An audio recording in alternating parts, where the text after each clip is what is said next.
آئیے سب سے بڑی اور سب سے بڑی تہلکہ انگیز خبر دیتا ہوں۔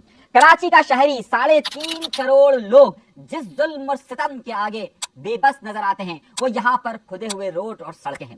آپ کے ذہنوں میں ہوگا کہ آخر وہ کون سا اتنا بڑا پروجیکٹ ہے کہ جو ہو نہیں پا رہا، اور BRT کا منصوبہ کہ جس کے تحت پورا گلشن کھدا ہوا ہے، جس کے تحت پورا نمائش کھدا ہوا ہے، جس میں نہیں ہو رہا ہے، تو آخر اس میں 24 کروڑ روپے کا ایک بہت بڑا گھپلا سامنے آیا ہے۔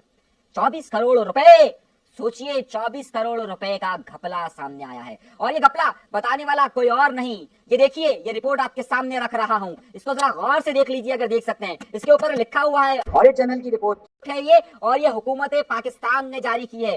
اگر کوئی دعوے دار ہو تو بتا سکتا ہے یہ میں نے نہیں کی۔ آئیے اب اس کے پیج نمبر 668 پر جائیے، یہ آپ کے سامنے رکھ رہا ہوں، ذرا غور سے دیکھیے اور غور سے سمجھیے گا۔ اس کے پیج نمبر 668 پہ واضح طور پر لکھا ہوا ہے کہ جناب والا انجسٹیفائی اور بیکار، آئیڈل کا لفظ استعمال ہوا ہے، بیکار مد میں 24 کروڑ روپے کا نقصان پہنچایا گیا ہے اور فائدہ دیا گیا ہے کانٹریکٹر کو۔ یہ میں نہیں کہہ رہا، یہ پیج نمبر 668 میں نے بڑا یہاں پر لکھ کر دے دیا ہے کہ ذرا جا کر دیکھیے، یہ اکاؤنٹنٹ جنرل کی رپورٹ ہے، اور اس کے خلاف کارروائی کیوں نہیں، اب میں آپ کو تفصیلات دیتا ہوں۔ اس کا آغاز ہی اس چیز سے ہوتا ہے کہ اگر آپ دیکھیے کہ جو سندھ گورنمنٹ کے لاز ہیں، section number 1 of the Sindh financial rules جو ہے، جس کا والیوم نمبر 2 یہ بتاتا ہے کہ اگر کسی بھی وجہ سے کوئی نقصان ہوتا ہے تو اس کے وہ سرکاری افسران اس کے ذمہ دار ہوں گے۔ یہ میرا موبائل ہے، جو اس وقت اس منصوبے کو ہیڈ کر رہے ہیں ان سے میں نے رابطہ کیا، اگر نمبر چاہیے، ڈیٹیل چاہیے، انہوں نے بتانے سے اجتناب کر دیا، لیکن یہ رپورٹ آپ کے سامنے رکھ رہا ہوں۔ اس کے مطابق ذرا سا اس کے پیراگراف نمبر پیج نمبر 668 غور سے دیکھیے، یہ آپ کے سامنے رکھوں گا، اور اس کے پیج نمبر میں کہ during the audit of the office of the project director of Karachi بس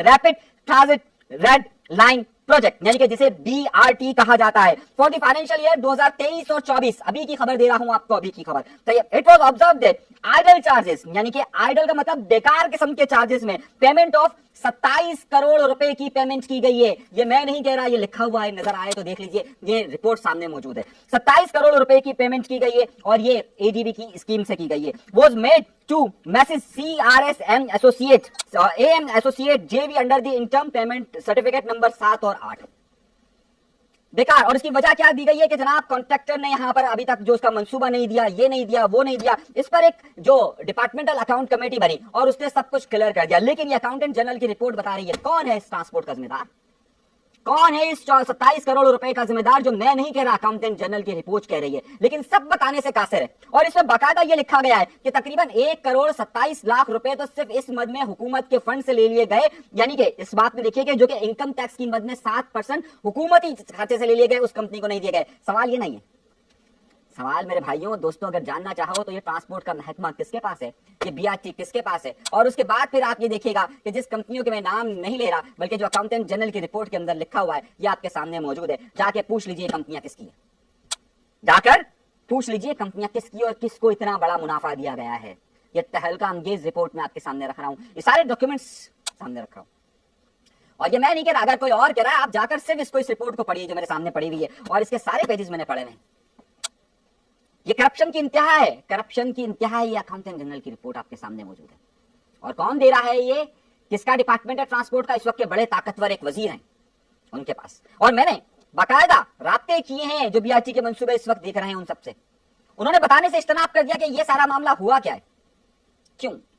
اگر ثبوت چاہیے تو میں آپ کو میسیجز کالز کا ریکارڈ بھی دے سکتا ہوں کہ میں نے باقاعدہ سوالات کیے، میں نے باقاعدہ رابطے کیے، اور اسی حوالے سے فون بج رہے ہیں کہ سٹوری نہ دی جائے، لیکن سٹوری تو ہم دیں گے، سٹوری تو ہم دیں گے، ہم کہانی تو اصل حقیقت کرپشن کی آپ کو بتائیں گے، کوئی بتائے نہ بتائے ہم تو بتائیں گے آپ کو۔ اس حوالے سے ہماری تفصیل کے ساتھ بات ہوئی ہے ضمیر عباسی صاحب سے کہ جو کہ BRT کا منصوبہ دیکھ رہے ہیں، ان کا واضح موقف یہ تھا کہ یہ آڈیٹر جنرل کی رپورٹ میں جتنے بھی الزامات لگائے گئے تھے ان سب کے جوابات ہم نے دے دیے ہیں، اس میں کوئی بھی بدعنوانی کا عنصر نہیں پایا جا رہا۔ آڈیٹر جنرل کی رپورٹ کا جب انہوں نے کہا تھا، جو سوالات انہوں نے بھیجے تھے ان کی اشاعت سے پہلے ہم نے یہ دے دیے تھے، لیکن انہوں نے اسے شامل نہیں کیا۔ جو ڈیک کمیٹی کی رپورٹ ہے وہ بھی اس میں شامل ہے کہ جس میں کوئی بھی بدعنوانی کا عنصر موجود نہیں ہے۔ اگلی خبر کی طرف چلتے ہیں۔ یہی پیسے کا مسئلہ ہے اور یہی ATM کارڈز کا ایشو ہے، اور انہی پیسوں اور انہی ATM کارڈز کے ایشو کی وجہ سے یہ سارے مسائل ہو رہے ہیں۔ اور اب میں آ رہا ہوں اگلی خبر کی طرف، اور اگلی اور اس سے بڑی خبر آپ کے اتر دینے والا ہوں۔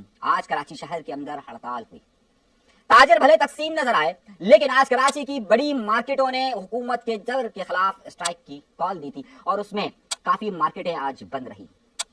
اسٹرائک احتجاج آپ کا ایک جمہوری حق ہے، اور یہ بات ثابت کرتا ہے کہ اس شہر میں زندگی موجود ہے جو اپنے حق کے لیے بات کر سکتے ہیں، لڑ سکتے ہیں۔ اس کی تمام کئی سیاسی جماعتوں نے اس کی حمایت کی تھی. آخر وقتوں میں یہ ڈویژن نظر آیا تاجروں کے درمیان, لیکن بہرحال یہ ایک احتجاج ضرور ہوا. اس میں کئی سیاسی جماعتوں نے اس کی حمایت کی تھی, جس میں 2 سیاسی جماعتیں بہت اہم تھی, جس میں جماعت اسلامی اور مہاجر قومی موومنٹ یعنی آفاق احمد صاحب کا. آفاق احمد صاحب نے اس اسٹرائک پر کہا کہ کراچی زندہ ہے اور اپنے حقوق کے لیے بات کر رہا ہے, اور یہ احتجاج یہ ثابت کرتا ہے کہ یہاں پر لوگ مردہ نہیں ہیں. یہ بات ان کی بات سامنے آئی. اگلی کیا اب حکومت, اب معاملہ کیا, یہ سب لوگ کہہ رہے ہیں کہ آخر یہ معاملہ ہے کیا. معاملہ یہ ہے کہ بھائی اگر آپ 2 لاکھ روپے کا کیش جمع کروانے جائیں گے تو آپ کو 30% ٹیکس دینا پڑے گا, یعنی 60,000 روپے آپ کو ٹیکس دینا پڑے گا. اگر آپ کو نچوڑنا ہی ہے تو کراچی شہر جو سب سے زیادہ آپ کو ٹیکس دیتا ہے اسی کو نچوڑیے. لیکن وہاں پر کوہستان کے اندر اگر آپ کو 40 ارب روپے کا اسکینڈل نظر آتا ہے, 40 ارب روپے وہاں جاتے ہوئے نظر آتے ہیں, تو وہاں پر آپ نہیں پکڑیں گے, وہاں گرفتار نہیں کریں گے. یہاں FBR کو آپ احکامات دے رہے ہیں 37A کے مطابق کہ جو بھی تاجر کو آپ چاہیں پکڑ لیں بنا وارنٹ کے. یہ کیسے ممکن ہے بھائی؟ مطلب آپ کیا قانون صرف اور صرف ان شہریوں کے لیے ہے کہ جو کہ ٹیکس ادا کرتے ہیں, یا یہ سب کے لیے؟ لیکن بہرحال وہ کہتے ہیں نا کہ ہر گھر میں دیا بھی جلے اناج بھی ہو, نہ ہو اگر کہیں ایسا تو احتجاج بھی ہو. دوسری بڑی خبر, تیسری بڑی خبر پر آئیے. میں نے جس طریقے سے کہا یہ ATM مشینوں کو نہیں پکڑا جاتا, اور ATM مشینیں جب چاہتی ہیں اپنا رخ بدل دیتی ہیں. یہ جو سینٹ کا الیکشن ہو رہا ہے, آپ سر پکڑ کر بیٹھ جائیں گے کہ یہ معاملہ ہو کیا رہا ہے سینٹ کے اندر. میں کس کا حوالہ دوں؟ آئیے میں آپ کو حوالہ دیتا ہوں. یہاں پاکستان پیپلز پارٹی اصول پسند سیاست کی بات کرتی ہے, یہاں پاکستان پیپلز پارٹی بات کرتی ہے جمہوری اقدار کی. لیکن پاکستان پیپلز پارٹی سینٹ کا ٹکٹ کس کو دیتی ہے؟ پاکستان پیپلز پارٹی سینٹ کا ٹکٹ دیتی ہے طلحہ محمود کو. اب طلحہ محمود کون ہے؟ کل تک جمعیت علماء اسلام مولانا فضل الرحمان صاحب کے پاس, اور مولانا فضل الرحمان صاحب کی تو بس شان ہی بتائیے, جتنے بھی بڑے کرمنلز آ کر پاکستان کے اندر بسے ان سب کو اگر سینٹ کا ٹکٹ پہلے کسی نے دیا ہے تو وہ مولانا صاحب نے دیا. لیکن اس کی میں وجہ آگے چل کر بتاتا ہوں. اب طلحہ محمود کون؟ ایک بہت بڑی بیٹری کی کمپنی کا مالک, وہ جمعیت علماء اسلام میں مولانا صاحب کے ساتھ, اور اب آزاد حیثیت سے الیکشن لڑے گا, اور پاکستان پیپلز پارٹی نے کہا کہ یہ ہمارا امیدوار طلحہ محمود, پارٹی بدل لی. اب جن لوگوں نے وہاں پر قربانیاں دی ہوں خیبر پختونخوا کے اندر, اس کو نہیں پوچھا جائے گا. سیم مسلم لیگ نون, یہاں سے جو ایک دن کے اندر آیا اس کو فوراً ٹکٹ دے دیا گیا. مولانا صاحب نے جمعیت علماء اسلام نے ٹکٹ کس کو دیا؟ دلاور صاحب کو. کل تک مسلم لیگ نون تمباکو کا بڑا کام, سگریٹ کل تک اس پارٹی میں, آج اس پارٹی میں لیکن ATM ہے. اب کل مولانا صاحب نے لاہور میں جا خطاب کیا تاجی کھوکر, یعنی کہ مایا ناز پنجاب کا بدماش, اور اب مذہبی جماعت کے اندر تبلیغ کرے گا.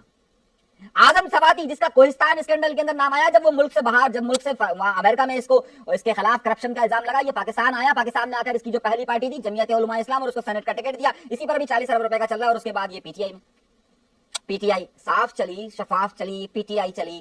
ٹکٹ کس کو دے رہی ہے؟ مرزا آفریدی کو. کارکنان کو نہیں دینا ہے. مرزا آفریدی کون؟ سب کو معلوم ہے. تو میرے بھائیوں, میرے دوستوں, بہنوں, یہ جو نظریات کی بات کہی جاتی ہے, عوامی حقوق کی بات کہی جاتی ہے, جب اس کے پلیٹ فارم پر ان تمام بڑی سیاسی جماعتوں کو اگر دیکھا جائے تو آپ کو یہ نظر آئے گا کہ اندر سے تو اتنا کھوکھلا پن ہے. ناحق ہم مجبوروں پہ تہمت خود مختاری کی کرتے ہیں, جو آپ کرے ابس ہمیں بدنام کیا. یعنی کہ یہ عوام کو براہ راست جو لوٹنے والی, جو کرپشن کی میں نے کہانی آپ کو یہ بتائی, یہ ساری کہانی بتائی میں نے آپ کو, اس پہ اگر آپ بات کریں تو آپ یہ سارے لوگ جو کرپٹ کرتے ہیں, یہی بعد میں ان کے فائنینسرز بن جاتے ہیں, انہیں کوئی سینٹ کا ٹکٹ مل جاتا ہے. اور کوئی میڈیا اس لیے اس پر بات نہیں کرے گا کیونکہ یہ وزیروں کا ایسا معاملہ ہے کہ اشتہارات بھی رک جاتے. اگلی خبر دے رہا ہوں بڑی, اور ابھی تو اور خبریں دے رہا ہوں, اور آگے آگے دیکھیے. کل 18 جولائی تھا, چلیے 18 جولائی کی کہانی بعد میں بتاتا ہوں, آخر میں بتاؤں گا 18 جولائی کی کہانی کو. لیکن آج ایک بہت اہم معاملہ ہوا. آج تاریخ 19 جولائی ہے جب میں پروگرام کر رہا ہوں, اور میں آپ کو ایک بڑی حیرت انگیز فوٹیج دکھانے والا ہوں. یہ فوٹیج پرانی نہیں ہے, یہ 1 ہفتہ 10 دن پرانی فوٹیج نہیں ہے, بلکہ یہ 19 تاریخ کی لیٹسٹ فوٹیج ہے. اور الطاف حسین کی طبیعت ابھی بھی ٹھیک نہیں ہو رہی ہے. الطاف حسین صاحب کو ایک بار پھر خون کی اشد ضرورت محسوس ہوئی ہے, اور آج پھر انہیں خون کی بوتل لگائی گئی ہے. چہرے پر نکھات اس وقت نہیں ہے, لیکن میرے پاس کچھ رپورٹس آئی ہیں جس کے مطابق ابھی بھی ان کی صحت درست نہیں ہے, اور انہیں مزید خون کی بوتلوں کی ضرورت ہے, بلڈ کی ضرورت ہے. یہ وقت ہر ایک پر آتا ہے, ظاہر ہر ایک کو جو بھی اس دنیا کے اندر آیا ہے اسے اس بڑھاپے کی عمر کے ساتھ, بڑھاپے کے اس اسٹیج کے ساتھ گزرنا ہوتا ہے. ہر ایک کو, سب کو گزرنا ہوتا ہے. میں ایسے کسی کی کوئی ایسی شخصیت نہیں ہے, کوئی ایسی چیز نہیں ہے کہ جسے اس وقت سے نہ گزرنا ہو. لیکن اس وقت ان کی طبیعت اتنی مناسب نہیں ہے, اور خون کی اشد ضرورت انہیں ہے. ہاسپٹل میں ہی اس وقت وہ موجود ہے. یہ اطلاعات میں آپ کو دے رہا ہوں. اگلی خبر کی طرف آئیے. جادوگرنی نے یہ بتایا ہے کہ PTI نے کراچی کے اندر اتوار کے دن دمادم مست کلندر کا پروگرام بنایا ہے. اب آپ کہیے کیا خبر دے رہا ہوں؟ خبر یہ دے رہا ہوں کہ کراچی کے کچھ علاقوں میں اتوار کے دن ریلیوں کا انعقاد کیا جانے والا ہے بڑی پی ٹی آئی کی طرف سے. اب دیکھنا ہی ہے کہ جو 5 اگست تک ان کو بڑا احتجاج کرنا ہے اس حوالے سے اب کیا ان کی مہم یہاں چل پائے گی. وہاں مرکز میں تو پی ٹی آئی تتر بتر ہے نا, وہ اس کی ٹانگ کھینچ رہا ہے, وہ اس کی ٹانگ کھینچ رہا ہے, وہ اس کا ہاتھ کھینچ رہا ہے, وہ اس کی لنگوٹ کھینچ رہا ہے, کوئی کسی کا دوپٹہ کھینچ رہا ہے. دوپٹہ کھینچنے کا میں اس لیے کہہ رہا ہوں, اس لیے دوپٹہ کھینچنے کا کہہ رہا ہوں کہ دوپٹہ کھینچنے کے واقعات ہو رہے ہیں لوگوں کی. اب آپس کے ہی اختلافات اس حد تک پہنچ گئے ہیں کہ اب کسی کی آبرو بھی محفوظ نہیں ہے. ابھی تو دیکھیے, ابھی سے چلا خبر دیتا ہوں, 5-6 دن کے اندر آپ کو کچھ عجیب و غریب قسم کی ویڈیوز اور آڈیوز نظر آنے والی ہے پی ٹی آئی کے لوگوں کی. یہ میں بولنا نہیں چاہتا لیکن جنسی اسکینڈلز آنے والے ہیں, آپ سمجھ سکتے ہیں, رپورٹ ہے میرے پاس. تو پی ٹی آئی یہاں پر اب شو کرنے والی ہے. دوسری طرف گورنر سندھ حیدرآباد گئے ہیں اور حیدرآباد میں حیرت انگیز طور پر حیدرآباد جب وہ گئے ہیں تو حیدرآباد کا ایک بڑا ہند نام سمجھا تھا انیس خان خانی صاحب, وہ وہاں ان کے ساتھ نہیں گئے ہیں, لیکن فاروق ستار صاحب وہاں پر گئے ہیں. بد انتظامی وہاں پر بہت دیکھی گئی ہے, دعوے پھر یہ گئے, لیکن اس بار بھی وہ پاکستان پیپلز پارٹی پر برسے نہیں ہیں. کیوں نہیں برسے؟ تو میں نے آپ کو پچھلے پروگراموں میں کہا تھا کہ بے خودی بے سبب نہیں غالب, کچھ تو ہے کہ جس کی پردہ ہے. بے خودی بے سبب نہیں غالب, کچھ تو ہے جس کی پردہ ہے. ایم کیو کے ایم پی ایس کے ساتھ وہاں بیٹھے, لیکن اہم لوگ نہیں گئے, اہم لوگ وہاں پر شامل نہیں ہوئے. اگلی خبر پر آتے ہیں. پاکستان کے لیے آج ایک اور اعزاز ہے, اور پاکستان کی فضائیہ نے جس طریقے سے امریکہ تک کو حیران کر دیا اور ایران کے جس طریقے سے معذرت انڈیا کے جو جہاز گرائے تھے, آج صدر ٹرمپ نے بھی اس بات کا اعتراف کر لیا کہ پاکستان نے انڈیا کے 5 جہاز گرائے ہیں. Something I'm very proud of. We stopped a lot of wars, and these were serious wars. Would have been going on right now. You had India, Pakistan, that was going. In fact, planes were being shot out of there. 4 or 5, but I think 5 jets were shot down actually. And Lindsay, that was getting worse and worse, wasn't it? That was looking like it was going to go. These are 2 serious nuclear countries, and they were hitting each other. You know, it seems like a new form of warfare. You saw it recently when you looked at what we did in Iran, where we knocked out their nuclear capability, totally knocked out. That's going to be gone for a long time. But there seems to be a hit and then another hit, a hit and another hit. It's a different thing. But India and Pakistan were going at it, and they were back and forth, and it was getting bigger and bigger, and we got it solved through trade. We said, you guys want to make a trade deal? We're not making a trade deal if you're going to be throwing around weapons, and maybe nuclear weapons, both very powerful nuclear states. لیکن جب صدر Trump اس بات کا اعتراف کر رہے تھے, N اسی وقت پاکستان کے فضائیہ نے اور پاکستان کے جہاز JP-17 نے 7,000 کلومیٹر کا ون سائڈ, ایک ہی وقت میں 7,000 کلومیٹر کا فاصلہ طے کر کے نیا ریکارڈ قائم کیا ہے.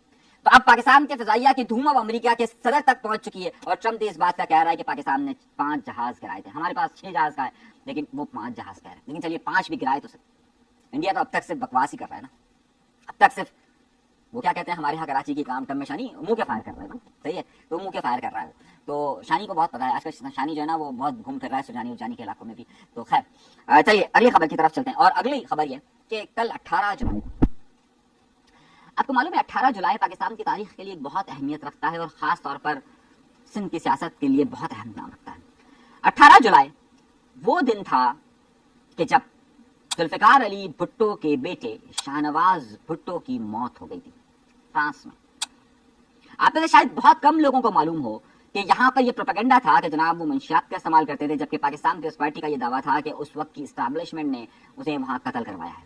لیکن اس قتل کا الزام فرانس میں لگا خود شاہنواز کی بیوی پر, اور شاہنواز کی بیوی اور میر مرتضی بھٹو کی بیوی دونوں بہنیں تھیں. ذرا غور سے میری بات کو سمجھیے گا. شاہنواز بھٹو کی ایک بیٹی تھی جس کا نام تھا سسی بھٹو. آپ کو معلوم ہے وہ آج کل کہاں ہے؟ نہیں معلوم ہوگا. جب اس کی بیوی پر یہ الزام عائد کیا گیا تھا تو اس کے بعد تقریباً 1 سال تک یہ مقدمہ چلا تھا, اور 1 سال مقدمہ چلنے کے بعد اس کی بیوی کو باعزت بری کر دیا گیا تھا, اور پھر اس کی بیوی اور ان کی بیٹی یعنی کہ شاہنواز کی بیٹی سسی بھٹو امریکہ چلے گئے تھے, جہاں آج بھی وہ مقیم ہے.